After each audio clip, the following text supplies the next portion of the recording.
Let's come to order.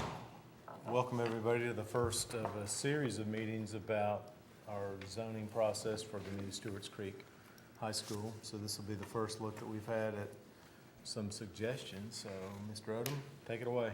Okay, I'd like to begin, if we could, by just the white sheet that you all have a copy of to kind of mention some of the things we looked at, some of the parameters that we did for our audience that may be on television and all too. And we studied several options over the past several months to arrive at a recommendation.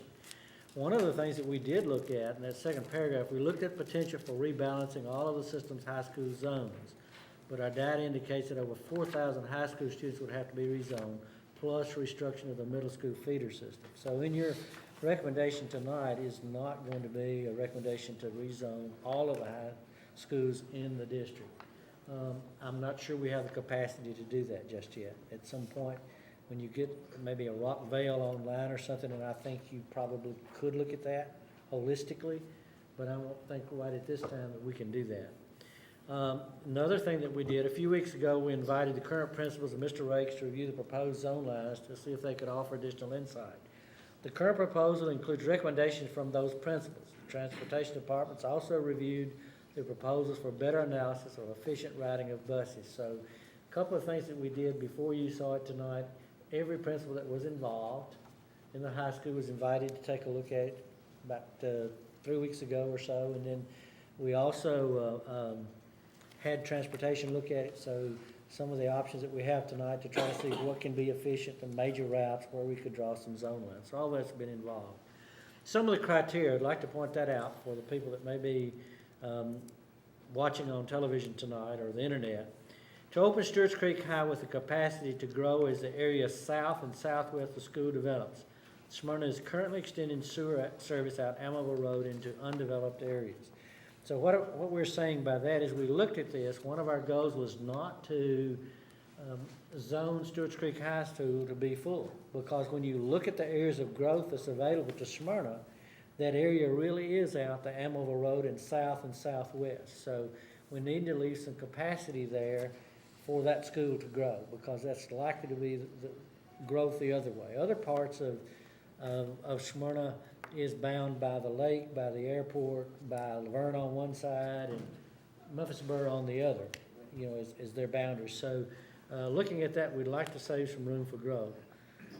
Another thing that we looked at, to provide short-term student enrollment relief to Riverdale and Blackman High, and longer-term relief to Laverne High and Smyrna High. So looking at that, looking at some of the numbers that might play out over the next several years to try to get Laverne and Smyrna to try to look at that might last a little longer. I do not think, and I'm even more confirmed now, that even with the numbers we're presenting you tonight, the surprise that's occurred within this last week has been the growth at Blackman High School. Over the end of last year, they're up 154 students. So she didn't project that, we didn't project that, and those projections are really not in the numbers tonight. You're going to see a number that we're projecting for next year that we've actually attained that goal now at Blackman High School. So that's a surprise to us, and so that's something we have to look at further as we go into this. It's a moving target, which you well know, so that's what we have to adjust to. Number 3, to develop a zoning recommendation with contiguous areas for each of the zone schools. We looked at some other options, and if you choose at some time that you want to see some other options, we have some options out there where to get socioeconomic, more balance to that sort of thing, but because of the demographics where people basically live, you really lose the ability to have contiguous zones. You wind up busing students through one zone into another, from one school zone to another. So the recommendation tonight basically has got contiguous zones, and we'll look at that as we go along. Number 4, to eliminate or minimize bus transportation routes traveling through other high school zones while still using major thoroughfares. Again, the efficiency over a number of years grows if you're not busing across other zones, you're not reduplicating routes and that sort of thing, travel. So we tried to minimize that. Then we also, in number 5 there, we gave some consideration to middle schools as feeder school assignments. Typically, you already know that when you have a high school, it's not uncommon for, typically 2 middle schools will serve 1 high school. Sometimes you'll run into areas of 3, but typically you're gonna have 2 middle schools feed 1 high school. And you're gonna see much of that also tonight. So that'll be in the presentation also. Let's look first at the packet, and then if you'll let me kind of go over and kind of show you what's on each page. They're numbered, looking at page number 1 first. And then we can go back and ask any questions or whatever we would like to do. This was our prediction for 2013-14 with the existing zones as they are drawn at this time. And what I say is off at Blackman High. When you look at that one, 2350, and the enrollment today was 2366. So that's what I was saying, that one's over. Not seeing it over in the other ones, but seeing it over in that one. But that's your numbers, and as you look across that, you very quickly see you're looking at high schools basically that are over 2,000. When you look at Laverne and Blackman and Riverdale, in those sense, you know, that's the schools that we're kind of looking at, and they would all be over 2,000 without adding the high school. Page 2 is basically our staff recommendation to you. Looking at that for you to study, there's some areas there that you can see in the blue outlines that would involve moving from one current school zone to another with some student counts and numbers there. Mr. Morgan can give you demographics and all on that also, but that'll be available. That's the primary zone. Really the area that's of where you have the most impact to keep your contiguous zones are basically between the 4170 and the I-24 corridor. That's where you see most of that change in there. After we met with the high school principals, looked at that, the area up there that's Smyrna High, that in our recommended zone that's next to Laverne High, that area in the light green there would be the one that we would be leaving at Smyrna High in there. Much of the other area will go into Stewart's Creek High. I asked Mr. Morgan to do one other thing for us to look at, which is on page 3, and I'll show you that. What happens if we grandfather juniors and seniors, as we had talked about have done in the past, some history of doing that. If we grandfather those and everybody stayed right where they were, the numbers you see on this page would be close to that. And so that's why you see numbers like at Stewart's Creek, you're looking at 905. If everybody chose to stay and you grandfather those 2 grades in the first year, I do not think that will happen. But it will be somewhere between that number and the number we're looking at on the previous page, depending on how many people decide, even with grandfathering, to move. Or if you decided to do more of an open enrollment or something like that, whatever for that. So that kind of gives you some comparisons there. It takes a while for your zoning to take effect. Typically 2 to 3 years, before you really see a lot of the results, if you do grandfathering. Page 4 are some numbers, basically with a 2% growth. Looking at that, I think 2% is certainly conservative. Looks like we're going to see more of that, more than that. We were looking at some of our numbers for today, and from the end of last year, we're up 927 students through today. When you look in terms of the second day of school, second full day of school to last year, you're about 1,000 students growth. So it looks like it's going to be at least 2% if this pattern continues. So that's some numbers to look at, but his numbers there are basically 2%. And that's equivalent to a school. It is equivalent to a school. Middle or elementary school. It is. We very often count most of our elementary schools around 800. We say middle schools around 1,000, when we're looking at those particular growth. Another option 1, which is on page 5, really takes that area again primarily between 4170 and 24, and leaves additional numbers in that zone for Smyrna High School, which would leave them at 1996 if we do that, and also changes a little bit over there with the pink area, you see it to the southeast, where you have 64 in that little area would be added back to Stewart's Creek, but that's another option. Option 2 is on page 6, and again, in most of these cases, it deals with that same movement of those numbers. Now, you see one area as far as Blackman High, if you looked at 292, basically in all the options we're presenting, that particular group would be zoned back from Riverdale back into Blackman High School to offset to reduce Riverdale's numbers some. What Blackman would lose, they would gain back that 292, and that's basically on all 3 of those particular maps that you see. One of the issues when you look at a Blackman zone, when you look at the area that's around 840 there, which is kind of the dividing line for Blackman High School, is not densely populated at all right now. You really have to get close to Blackman High School to begin to pick up subdivisions with large numbers of students. So that's the difficulty we have of relieving Blackman High School. But I think you'll see that, and that will be obvious as we go through some more of these days. Page 7 begins to look at the middle school overlay. Again, you're going to see typically for a high school 2 middle schools at least, in a few cases maybe 3 that would serve that high school. And the last page, 8, is your existing middle schools at this time. So I guess I'll follow your lead, what you'd like to do here, Dr. Burns. If you'd like for Mr. Morgan to go back and show you some of the other numbers and some things, we'd be glad to do that. But we'll try to answer your questions. Do you want to ask questions now, or do you want to hear a little more detailed explanation? Yeah. Yes, you want the details? Yes. Okay.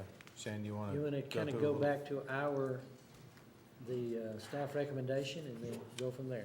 Grant? Could I ask a general question? Sure. Sure. What, and you may already have, what are the percentages of absolute capacity at each of the high school now? That's what I think is important to look at, because obviously, if you're talking about shifting, if you already add capacity, that's not an option. Do you have anything on there as to which one would be most likely to candidate for some transfer?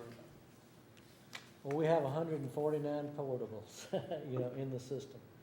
And so what you run into when you say capacity, most of our high schools, we build our high schools for around 2,000 to 2,200. So when you look at a number that's 2,000 to 2,200, what you find in general is there's usually some portables there to even support that. And that's been historic with us. And so that's why you're already seeing portables at Blackman. You see so many portables at Riverdale, which was built in another era, of course, where we didn't actually build. We were building more to the 15 to 1750 capacity at the time, but we've added, of course, the annex at the end to increase capacity there. But I guess practical capacity versus absolute capacity, there's a difference. That's what you're saying, right? it is, because we have to accommodate the students, even if that's purchasing portables or moving portables or whatever it is. We have to provide for those students. So what may be a practical capacity, actually, we do what we have to do. I mean, we have to address that. When Shane goes through this, are you going to point out the different campuses that may have more special needs or more challenged students that would need more resources that, say, from another high school? Because that, if you need more resources, then you need more rooms, or you may need more portables.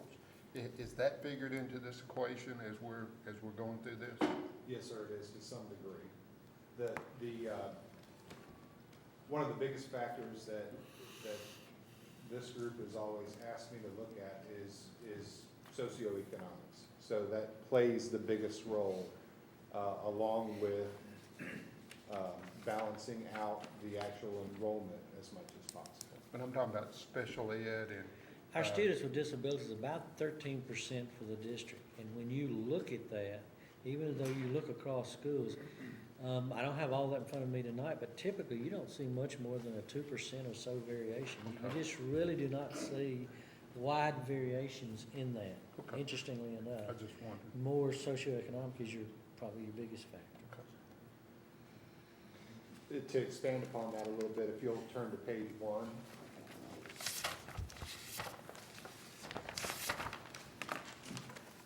And you'll see in each one of the boxes, that give the statistics for that zone as we projected it to be for next year. If you look at the last item, it's special education.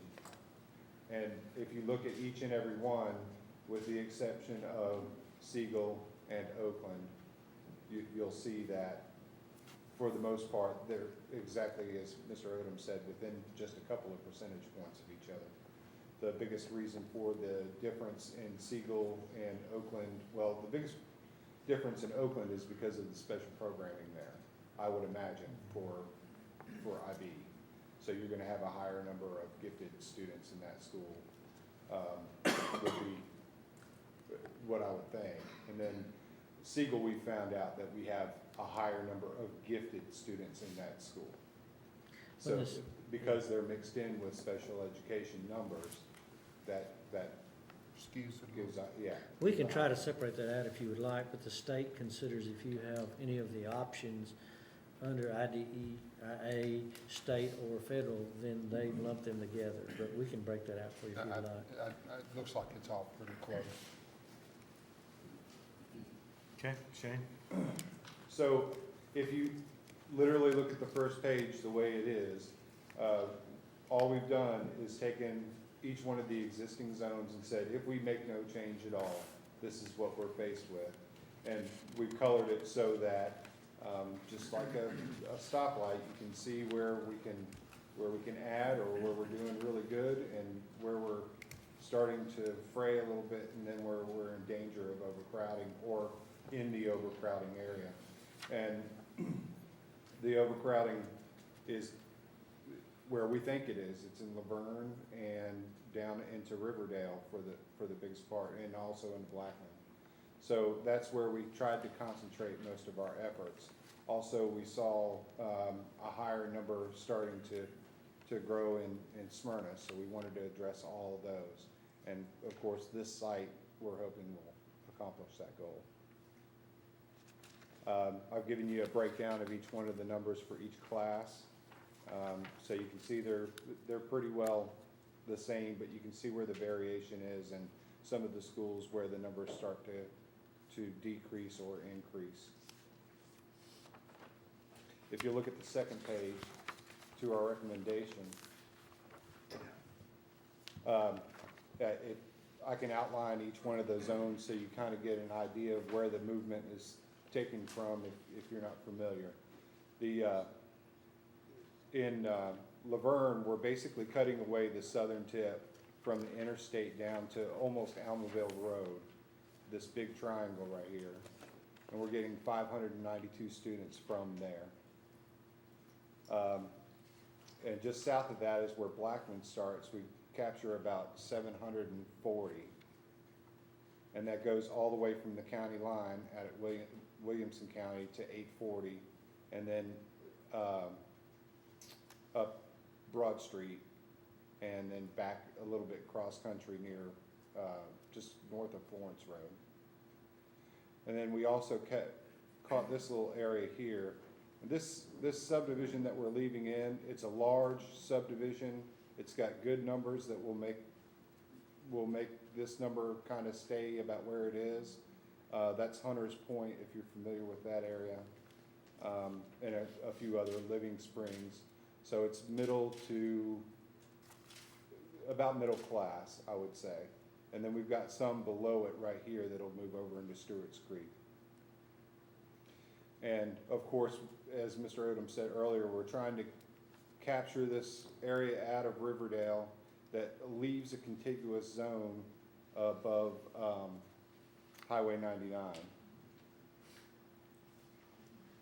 You got people within spitting distance of Riverdale who'll be going to Blackman, is that what it looks like? Yes, sir. You know,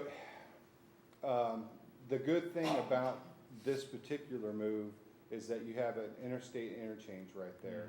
And you have two major thoroughfares that leave that subdivision, that being St. Andrews and Cason. I know it can be a little hairy in the morning, but if you time, I've actually gone out and timed the drive myself during, you know, rush hour in the morning. And by the time you come out and go south and down to Riverdale, you're looking at about 3 minutes different to each one of the schools. Yes, sir.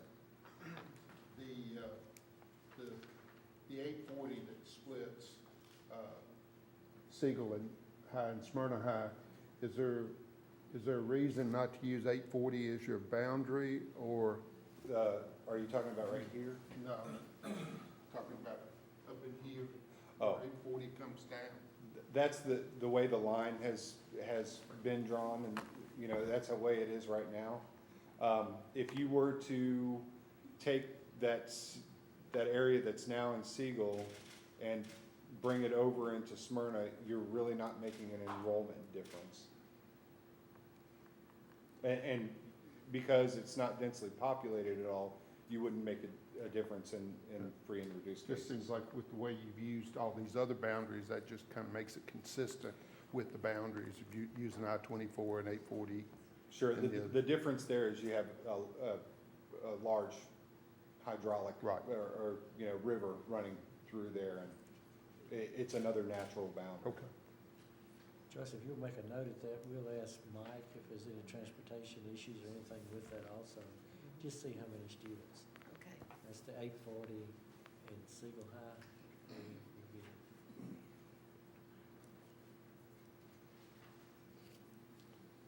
Is there any other questions about this particular route? On the 292 section, so you've got the western boundary is Cason Lane, I take it, Yes, sir. and southern's 99. Right.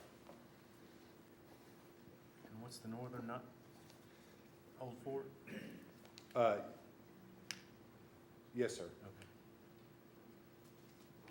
Okay, other questions on this recommendation? Aaron? Has there been any attempt to overlay any other governmental lines, or is the model that we start first with our previous zoning lines and then we're adjusting from there, and when we adjust, what are we adjusting to? Basically, the way that this zoning process works, how we formulate a zone, is that we take all of our different levels of education, elementary, middle, and high school, and we overlay them on top of each other and break them out into little sections. And then we take the U.S. Census block data and put it on top of that and break it out again. So what you end up with is little blocks or polygons that make up a neighborhood. And then those neighborhoods are pieced together and trying to stay within current boundaries. But those neighborhoods are pieced together so that you reach some semblance of a socioeconomic and enrollment balance. So do we have data that gives us information on socioeconomic levels beyond just the free and reduced number that is indicated on these maps? For ethnicity and special education, so on and so forth. Right. Yes, I can produce a very detailed report. Okay, For this initial meeting, we wanted to give you an idea of where we were going. And beyond that, if you want to see, I can give you spreadsheets forever. So you just tell me what you want and I'll make sure it happens. that's sufficient. I was just curious, you know, when we talk about, you know, the makeup of this neighborhood and we understand the makeup of that neighborhood, do we understand that because of a representation of data that we've gathered, or are we compiling other data? And you've shared, we're taking advantage of census data as well. Absolutely. Other questions on page 2? Okay.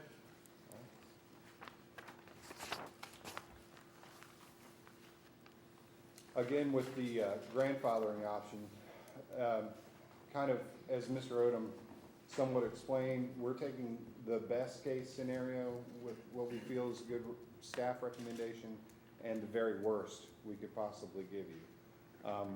As Mr. Odom explained, we don't foresee only 905 students showing up for school that first day, but it is the worst-case scenario, and we needed to represent that for you. You would only have freshmen and sophomores. See, basically, because they're already in a high school if they chose to study. Ken, Tim? at what point in time do we fundamentally agree, which I would be for, going with the grandfathering option? We're discussing it right now as if that's been historically what we've done. But at some point in time, I think we'll need to make that as a decision that, yeah, that's the path we're going to go. And I would be for that when it's appropriate to do. You know, I'd like for us to be thinking in those terms. Yes, we are going to be grandfathering juniors and seniors if that's what they choose to do. That definitely has been our history over the last 8 years anyway. When Siegel opened, do we know what numbers they had on the first day?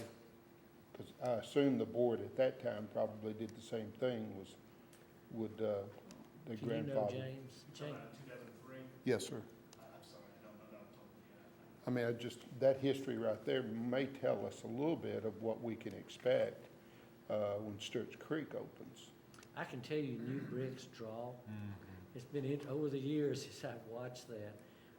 You typically, many times they come. I mean, they really do, so. I mean, I can address, I was at Laverne High School when it opened up in 1980 as a faculty member. You're exactly right. The projections there that it wouldn't open with this number of students that it had, because at that time, Laverne High School was right on the border of Laverne and Smyrna. So I think close to 50% of the Laverne High School population at that time in the school lived in Smyrna city limits, which was a difficult thing for Smyrna residents to kind of come to grasp with. But it did open with more students in it than expected because of that.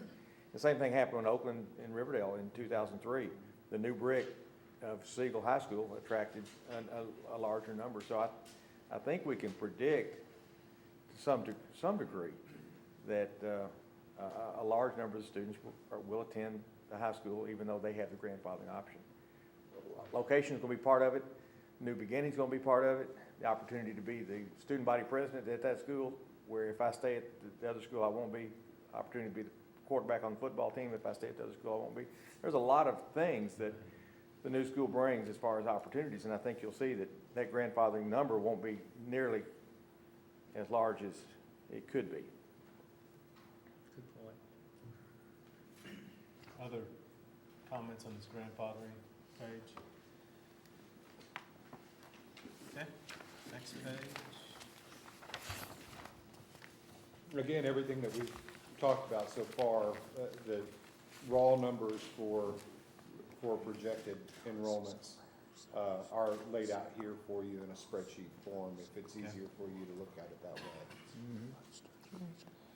Mr. Odom, is this where you indicated the 2,350 at Blackman High School is a number that's projected for 2013-14, but We in have truth, it's almost there today?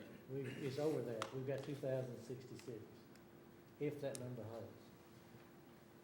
Yeah. 23. 23. 2366. 2366, yes, Okay. that's what I meant. And basically, we took these numbers from the 7th month of last year. And at that time, generally throughout the year, you look for some stabilization before you pull out a sample to use for projections. The 7th month, things are pretty calm, and we don't have Christmas is over. We had, I think, 700 exchange during the Christmas season, so it's not a good time for us to do it then. Of course, your enrollment numbers at the beginning of the year spike tremendously before they start calming down between that and Christmas. So 7th month has typically, for me, over the last few years, been the best time to pull numbers for calculating zones. Then you added 2% to the numbers. Yes, sir. we're saying. Did, Oh, go ahead. In a Go ahead. facility-only assessment, is Blackman High School more equipped for overcapacity, approaching the 2,200 than Laverne High School is to approach 2,200? Probably. As a more modern facility or, Well, you know? yes, I mean, more recent? wider hallways, easier to, in that design, you know, we started widening the hallways to move students from one area to another, and of course, we added some out. So we won't necessarily see that those two should come to some like balance.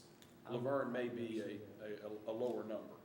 Well, one of our goals as we looked at this, because when you bring in the socioeconomic, it starts playing a part in it. And so some of you have mentioned to me, and we looked at it also, that it may be advantageous to take a Laverne and maybe Smyrna, if that number is going up also, and see if we can lower that enrollment a little bit to allow them to do some other things working with those students. So you see in some of these numbers an idea to try to take that into effect. Now, if some building or something starts, you know, it can obviously change, but that was actually another thing that was built into it a little bit.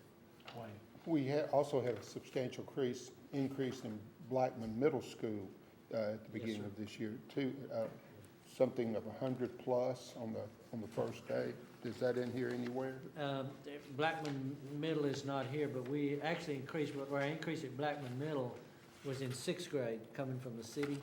They opted to okay. come to us instead of that. So at Blackman Middle, they actually, in most of our middle schools that are around the Murfreesboro area, our sixth grades are smallest. They stay through, Murfreesboro's PK through 6, they stay there. But for instance, today at Blackman Middle, sixth grade is 364 and seventh grade is 351. So we actually surpassed that. And we're seeing some of the thing also at Christiana Middle. Number of sixth graders went to Christiana Middle. It was, their sixth grade's 273, their seventh grade's 271. So, and that's unusual. We don't, I mean, that's not true when you look at a Siegel or something else, so. But it's not, they're not gonna be promoted when we open the school. It wasn't huge increases in eighth. Most of the growth appears right now to be sixth grade growth.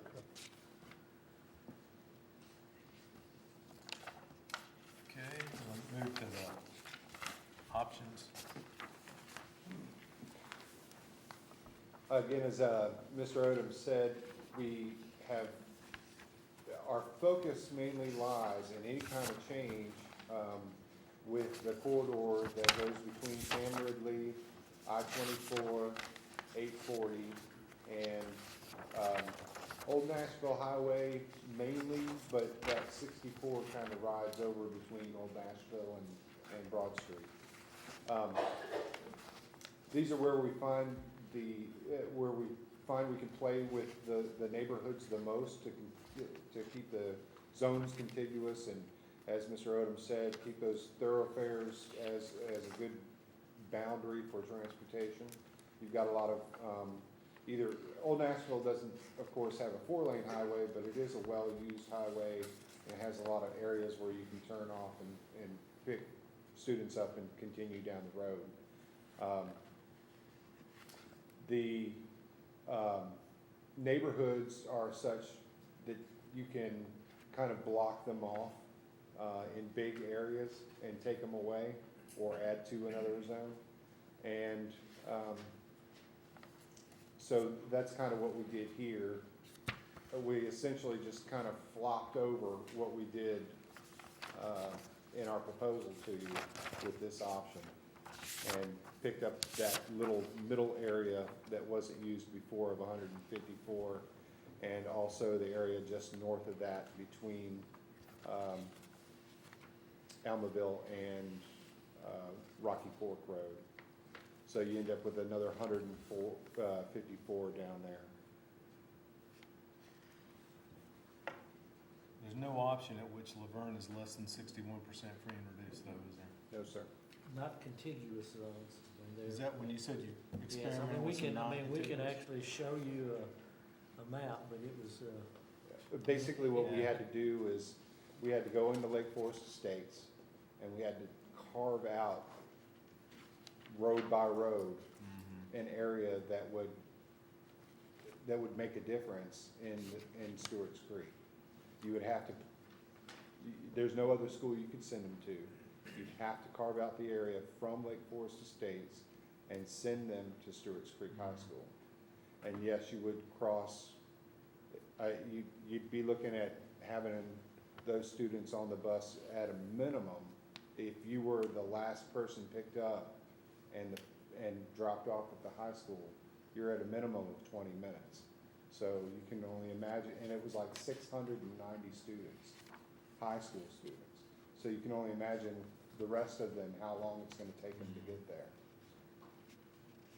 And we don't, with other areas of the county, because the socioeconomics are what they are, we have a lot of parents that don't mind driving their kid to school if they wanna get there. You're not gonna have as many up in that area that are gonna say, well, we'll go ahead and drive you all to school in the morning so you don't have to sit on the bus. They're going to be riding the bus.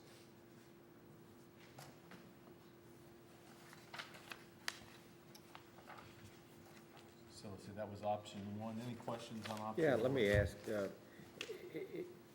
as I see it, option one changes Smyrna High School's numbers down, raising Stewart's Creek up by moving a couple blocks. What's the advantage to your recommendation as opposed to the option one? Why is it an option as opposed to the If you recommendation? wanted to open Stewart's Creek, if you felt the numbers, potential number of Stewart's Creek was too low for opening, then this becomes an option that raises that initial opening number. And just to make sure I understand, you're talking about page 5? I'm talking about page 5, correct. Yeah, because Stewart's Creek's number would be 1396 if you took this option, this variable on page 5. 9 and 10th grade.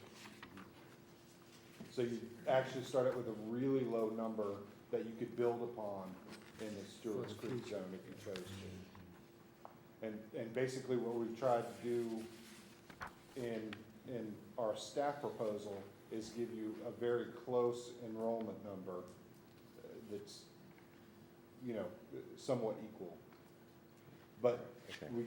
not as much on the free and reduced number. And as you can see through these different options, you'll be able to look, those percentage points for free and reduced don't really change that much. Doesn't matter what you do. You have to do something drastic, like we talked about, with busing, to make any kind of impact in these large areas. Well, last time we went through this, you prepared a nuclear option in which you totally redid the county, and nobody wants to go there, I don't think. He was showing me one earlier, like I say, we did look at it, Yeah, balancing out, but I mean, you were over 4,000 high school students would be rezoned and moved, plus your middle school on top of that. yeah. And I just don't, with potential for growth in the Rockville area and the Riverdale and Blackman, until you get another school somewhere to handle that capacity, that picture does not look really good. You just don't have the capacity to do that well. Talk about option two. Yes, sir. This option literally flops that area in the center, except for the area between Allenville Road and Rocky Ford. That's the only part that doesn't move around as much. But it takes the northern side or the southern side and puts it, on the opposite. So that's how your numbers shake out with that. And you can see where your density is in these areas. Of course, the area that's 317 there is a little bit more rural anyway.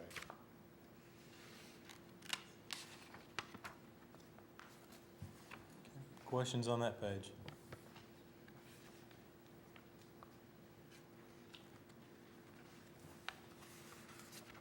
Shane, you have anything to say about or Mr. Odom, about the middle school?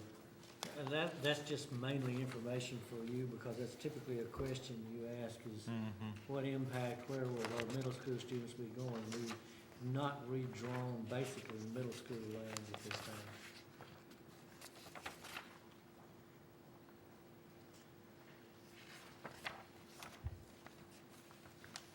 Okay. Further discussion, questions? Mr. Chairman, Yes, sir. Aaron and I talked about it a little bit, and concerning the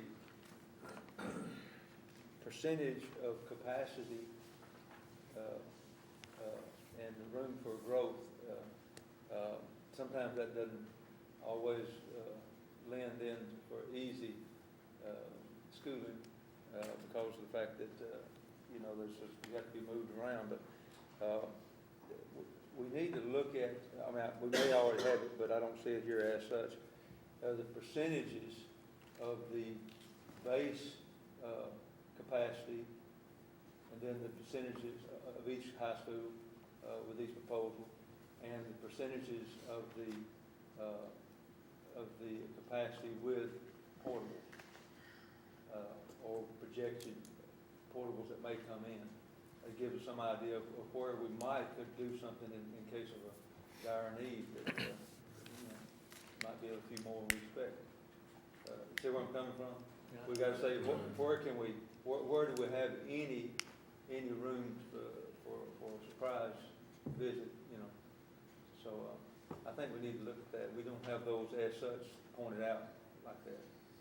Well, Riverdale, we already know we'd have great difficulty adding additional portables. They're in the front yard. Yeah, right. I mean, but that's Well, literally because what it of would be. the amount of space, obviously, in the whole campus itself, yeah. And Laverne Laverne is the doesn't same have any. situation. He's using part of his parking lot now that we're adding down there where we had to place portables, Right. so.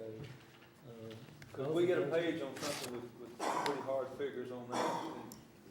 I'll see what we can put together.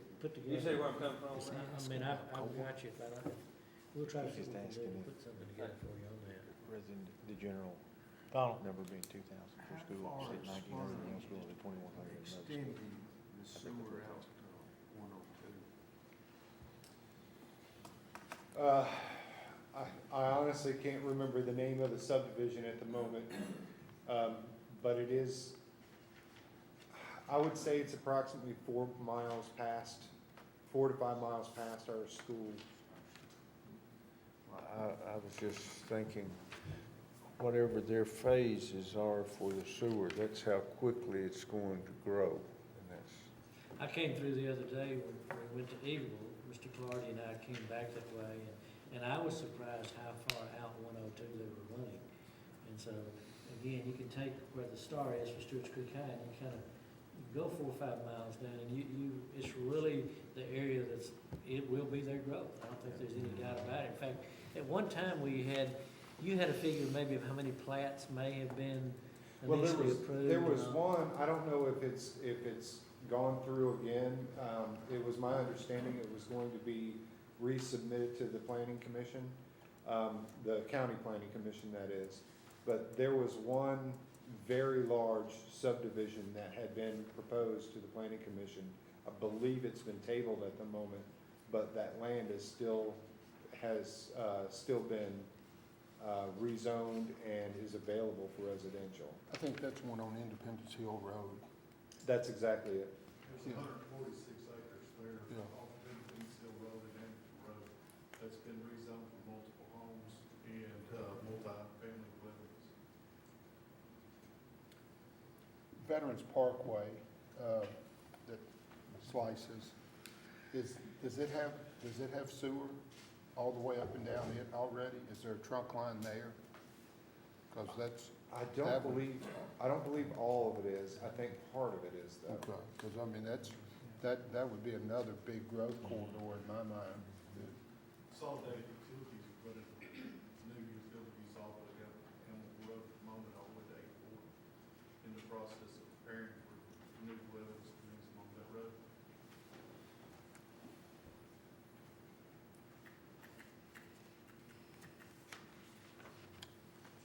Further discussion? I'd just be, Go ahead.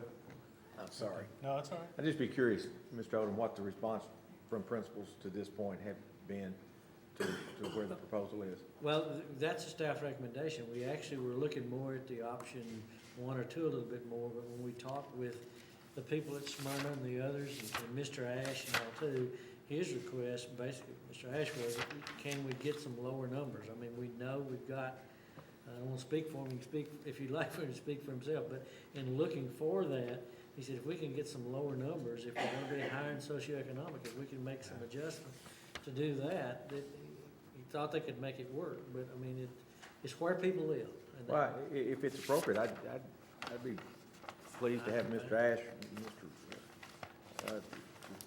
Mr. Powell to address this Yes. in any way, because Yeah. I'd like to hear it straight from the horse's mouth. Would you so come to up to speak. the microphone, Mr. Ash? Nothing like giving you a lot of notice.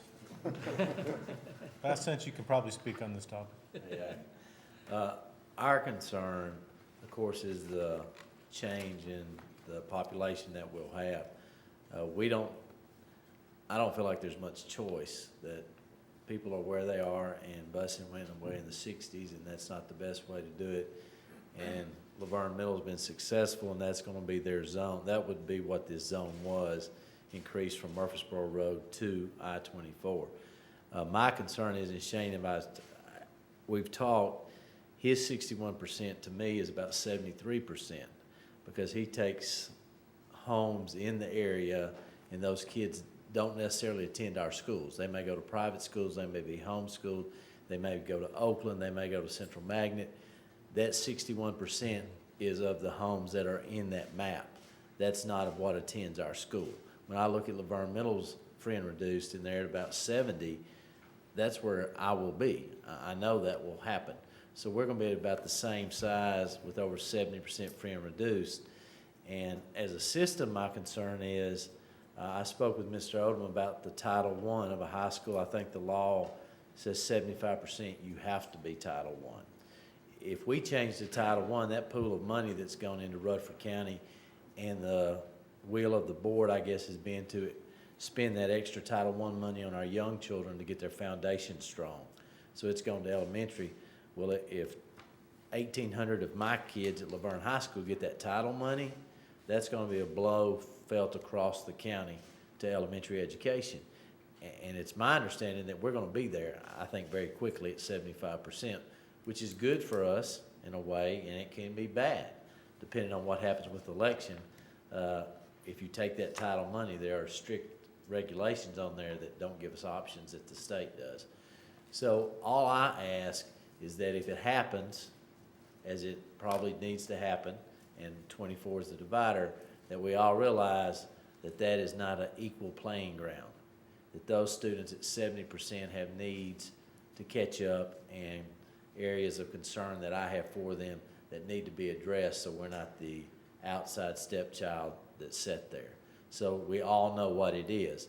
I think it can be successful. I don't have any doubt that Laverne High can be successful with that zone, but it is going to be a different creature, and the number one resource is teachers and staffing.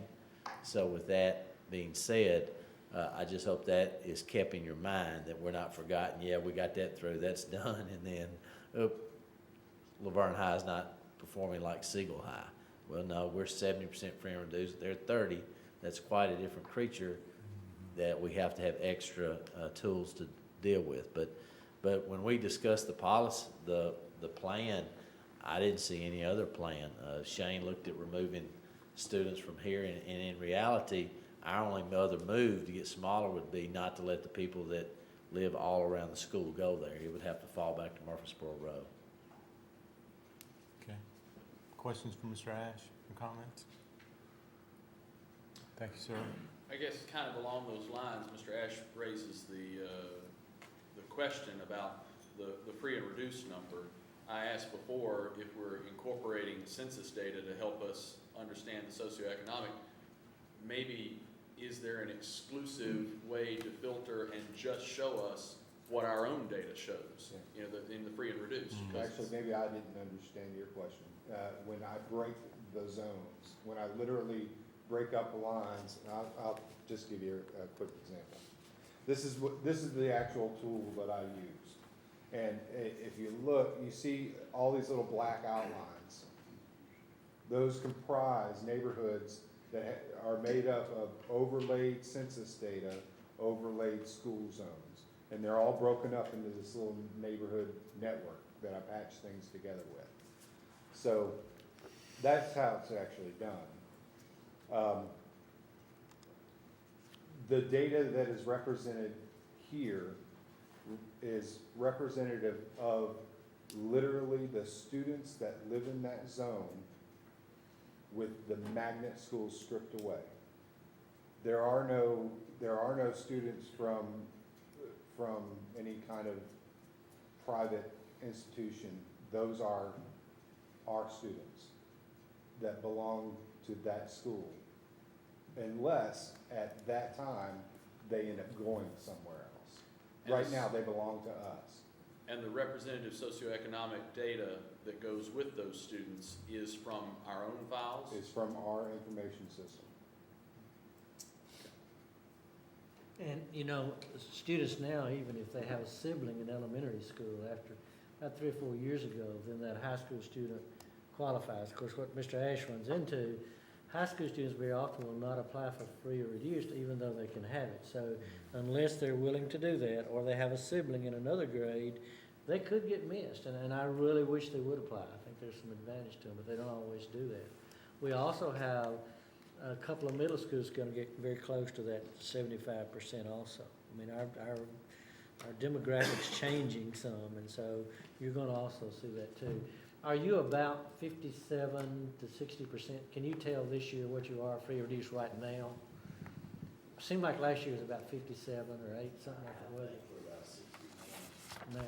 I was thinking it's probably somewhere in that range. I think a truer number would be what's in Farm Middle School right now, because they're all coming to us. And where we've had the positive economic situation, on the other side of 24 coming into Glenn with Farm Middle, that would be gone. So that Right. number will be our. That's probably a pretty good projection. And where is Laverne Middle right now? I don't have off the top of my head the percent. I don't know, we can look that up. I mean, They're 62, aren't they? school number? Yeah. 56%. Aren't they 62? I'm not positive. I believe they're 62. If that's right, they're at 71. 71. Or they were at 71 last, at the end of the year. That would be called Laverne Lake, and then would be You're close right. to the And center. Mr. Ash was at 55. 55. I knew I was saying 57. Okay, I see Mr. Powell here somewhere. He's in the back row. Sir, do you want to speak? We gave Mr. Ash a shot. Well, I would just like to plead our case as the natural line would be I-24, as we're within a half a mile of the old National Highway. So I just wish you would keep that in consideration when you make your decision as to, we can adjust it somewhat, but again, we're within a half a mile of the old National Highway. I think the natural boundary would be I-24.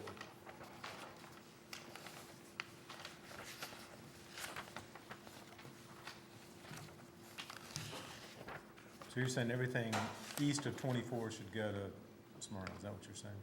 Correct. Okay. And of course, I know, you know, as they get closer to Murfreesboro, that would be one that could be Right. Okay. rezoned. Tim? I'm looking at an option one, for example, that follows 24 a little bit more towards Smyrna High School, and that shows a projected number of 1,996 students for you. Given the free and reduced numbers and so forth, is that not a little concerning, if it's that big? As far as enrollment or free and reduced? Well, the whole package. Well, we're about there right now, I would say, enrollment-wise, and our free and reduced is 46, 47, somewhere in that neighborhood. But I think we're pretty much landlocked, you know, any other direction. And there's not a lot of places in the Smyrna area where they could develop. I think it's pretty much been developed as to where it is now. So this, I know this isn't in front of you, but you would, you're saying you would more favor option one as opposed to what's proposed, if you had? I'd have to look at it more closely because I hadn't seen the Yeah. maps. Yeah, I think that's. Sure. Can you flip up option one? Sure thing. Yeah, I would say that would be more closely to what we would prefer, yes. Without looking at it in detail. I understand. Don't hold me to that. Well, we've got till December before we're gonna decide this thing. anyway. We have with that. 1968 is what you. Right. We're at 1968 have shown up so far. Yeah, I guess the concern from what I'm saying is based upon what's being proposed in that. But again, I don't think our area is gonna grow as much as Stewart's, Stewart's Creek. Yeah. That's the area that's gonna grow Sure. along with Blackman. So I think, that's an issue with those two areas. As they grow, where I think we're pretty much landlocked and we're not gonna, I don't think we'll grow that many students. Okay. All right, thank you, Mr. Powell. Aaron? Is there any reason to, as we look at Riverdale High School and trying to assist in relieving their population, is there any reason to reconsider or discuss the dual enrollment zone there? Is there capacity with the addition that was made at Eagleville that dual enrollment could potentially go to Eagleville and relieve anything? It's not going to be a large effect, but is there reason to consider that? There's some, you'd have a little bit more, because we've done one of the phases. You add additional classrooms with another phase, but I know he was running out of some classrooms this week with some already. Yeah, all we So, did, we Just children portables, inside. we got them out of portables, Yeah. basically, is what we did. Yeah, we had 14 portable classrooms, so we still have portables at Eagleville too. Yeah. Just the same, it's a unique situation there, this area that I'm assuming from the map here, you can go either place. It's your choice. Is that correct? That's correct. Is that still the right thing for that geographic territory? What really initiated that to start with was because of offerings, course offerings basically, that we were not able to offer as many CTE different options that you could at Riverdale. Also, as many foreign languages and some of the other options. So the board decided several years ago to make that an option for those students, that if parents are looking for particular courses or series of courses, they could look if they had been in Eagle's zone, but they wanted some courses that were not offered there, then you open that up as a dual zone, so they could attend Riverdale. Is that a successful circumstance, or do we find a lot of controversy there? No, I think it's successful because you're not hearing controversy. I think if it weren't there, you would be hearing controversy. Is there reason then to use that similar strategy in other border locations? And has that been considered in any way? Well, your other schools are pretty much equal in their offerings when you get to your other major high schools. Okay. So the difference is just in what you're able to offer with the high school population. Riverdale, Eagleville, I'll just give you an example today. 9th grade's 110, 10th grade's 113, 11th's 103, and 79 and 12. So, obviously, it changes the offerings, whereas in the other grades, you're looking at, 4,000 per grade or so. You're looking at that or more. The staff recommendation would place every school, every high school in the county below what we today consider capacity. Do we anticipate or have we considered that would increase the number of zone exemption requests that we might find? And would we continue to be as receptive to those, that being that if we're not at capacity and principals agree, there are no extenuating circumstances, that those exemptions are granted? Well, I would be open to that. We base our lines now basically on capacity, whether there's openings. As you lower that number, then principals agree and all. I do not have a problem with that. Mr. Odom, is capacity and core one and the same? the state has dropped some of what used to be capacity. They used to measure your cafeteria area and your library area and, and they call that your capacity. And, that's no longer in place, so it's really difficult to say the word capacity now and say, this is what it is, because they no longer do that. For us, very often, capacity's been the building and what we could get with portables there to accommodate the students that we have. I'm just being honest tonight with that. I mean, ideally, you'd love to have places in the building, classrooms for everybody. That we have not had that luxury in some time. Well, and maybe the difference between 3 serving times and 4. Yeah, it's having lunch at 10 o'clock. That's exactly Yeah, what it is. so, That's you know, exactly what it is. Tim? But you hit upon something that's crucially important to what those capacities would be, and that's the size of the hallways. Yeah. In Oakland, Riverdale are at one Smaller. point, Laverne and Smyrna at a different point, Blackman, Siegel, now Stewart's Creek going to be at another. And I can tell you that Yes. the 2,200 in one building as compared to 2,200 in another, even though you might have a classroom for all of them at the class change, Yes. it is a dramatic change that needs to be considered. I made that comment. I was standing the other day at Blackman High during the class change when we were doing that day. And it was amazing to me how quickly and efficiently they were to move those students simply by adding a few feet to the hallway. It was amazing. Well, it's not only efficiency, it becomes a safety issue. It is. For sure. Yes. So, I mean, I think to me, maybe that's kind of where we're all leading to is establishing some numbers that say this is what we think is the appropriate number. Maybe it's capacity or not, but it's the appropriate number for this school, Okay. this school, this school, this school, and have those in figures, because at the point that we get into 2 years down the road, considering zoning exemptions, we'll need some number to say Oakland can no longer take zoning exemptions Right. because they're at an optimal capacity. Right. And that number, I think, should be different than it is at I Stewart's agree. Creek. I agree with that. And Riverdale, same way, just Yes. because of Yes. plant, not necessarily because of seats. You're correct. Great idea. Joyce, our next zoning meeting is when? Do you have that? I didn't bring it with me, and you don't have it. I don't have it. But it's I'm coming sorry. up in the not-too-distant future, right? Right. And Mr. Odom, we can put this on the internet? Yes, sir. He's Okay. doing it right now. You mean you're not following the discussion up here? So our next meeting, at that point, will we make a decision and then we'll go into public meetings? I would like to know if you want something tonight, if you want us to add something or change additional information, I would love to have it for you at your next meeting. We can provide that piece. Or if at your next meeting, you want to stay with all 3 of these options, do you want another option, or one of them is just so far out you're not, I don't want to lead the public to one point if that's not one where we really can go. I mean, if we're close enough to make some idea, then let's look at, see how many options we want to look at. Mr. Odom,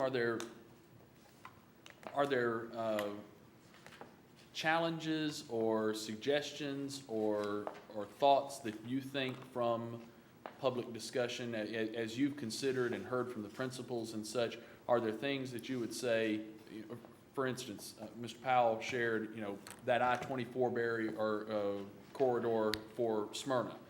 Do you anticipate, when you get into this, you might hear this, and this is a spot here where we ought to think about, there's still things to be determined, or do you really recommend to us at this point, it's about moving the staff recommendation to a palatable place for the general public, because that really is in the best interest of maintaining an exemplary school system?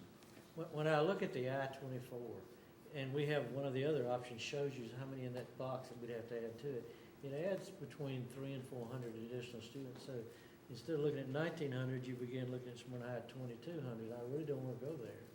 So I don't know how we can necessarily go all the way to I-24. So we talked about this. I mean, this is the things we talked about before we got to this point.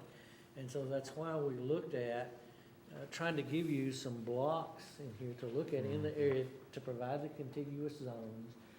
And I'm certainly comfortable, you know, if you want to choose something different than the staff thing. And I just was trying to design you some options that you could kind of look at and see what happens if you move the line here or there. And at the same time, we asked transportation to look at, you know, when you run the buses, what's efficient, easy to pick up, not adding extra time and all, and sometimes that determines it too.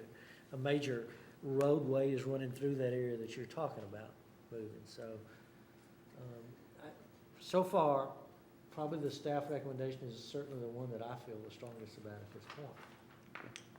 Well, take a few days to mull this over and digest it, and you certainly still have time to request other information from Mr. Ovey. And I see some confusion on part of the public meetings if we rolled out a half a dozen options Yeah, I know. before everybody. Yeah, So it's, it needs to be, that's a good point. you know, You need to have succinct a as fairly much- good idea Yeah, so. where you are. Well, Tim. let me say to the staff at this point in time, it's very obvious to me that this is a well-studied Yes, it is. document. It is not based on emotion, and I think that's where we have to be careful. We want to be able to share a plan that we can go with based upon studies, and I compliment what's been taking place so Yeah. far. I'm very comfortable that this has not been just, let's just draw some lines, but it's been studied, and I'm satisfied that there could be some other questions that are raised, but I think that's where our job will have to be, is base this on study and fact, and the best that we can do as opposed to the emotion I know that's gonna come at some point. Yeah, thank you, Tim, I agree. It's very well done packet, gentlemen. Donald? Question I have, Smyrna has existing zone. Yes. What has been the growth rate in that zone in the last few years? Just for that particular zone? Just for that particular zone? It varies from year to year, but we're talking about anywhere between 2% and 3%. Between 2% and 3%? Yes. Okay, thank you. Other questions or comments or discussion? Just an excellent job of putting this together. All right, we're adjourned.